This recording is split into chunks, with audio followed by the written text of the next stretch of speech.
Pemirsa, sejak COVID-19 mewabah jadi pandemi global, harga sejumlah komoditas cetak rekor tertinggi.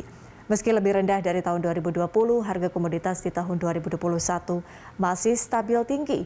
Bahkan sejumlah produk lanjutkan cetak rekor. Kenaikan harga komoditas sebagai efek domino pandemi COVID-19 turut memicu gangguan rantai pasok dan berujung pada lonjakan inflasi.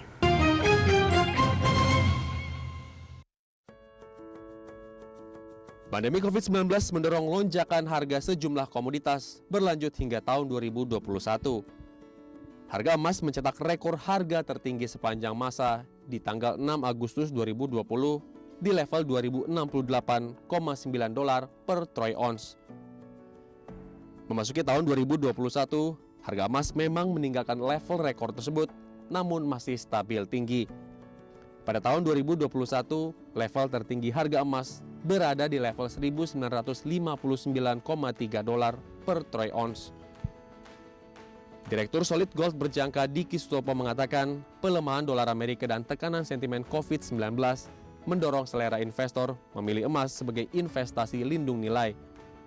Harga emas tahun ini berfluktuasi mengikuti perkembangan percepatan perluasan vaksinasi yang mendorong selera risiko investor ke pasar saham dan aset berisiko lain.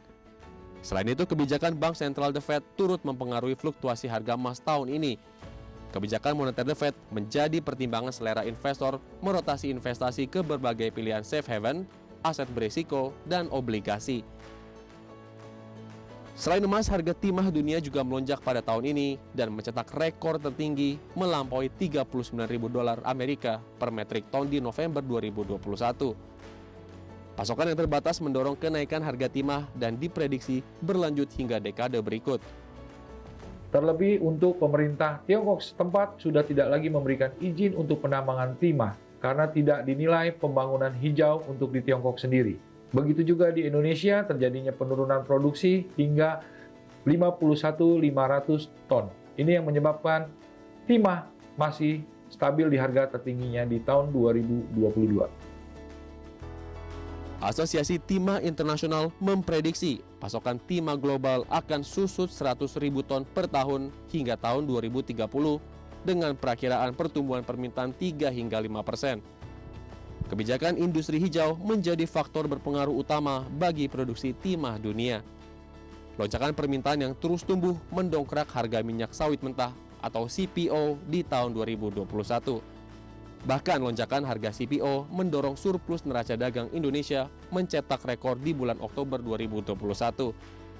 Ditopang ekspor minyak nabati sebesar 538,9 juta dolar Amerika di Oktober tahun ini, menopang rekor surplus sebesar 5,73 miliar dolar. Kemudian harga CPO dunia kembali ke level rekor di 3 November 2021 mencapai 5.071 ringgit Malaysia per metrik ton. Chief Economist Bank Permata Joshua Pardede mengatakan booming harga komoditas tahun ini menopang fundamental ekonomi Indonesia sehingga rupiah tetap terjaga di tengah tekanan eksternal dan COVID-19.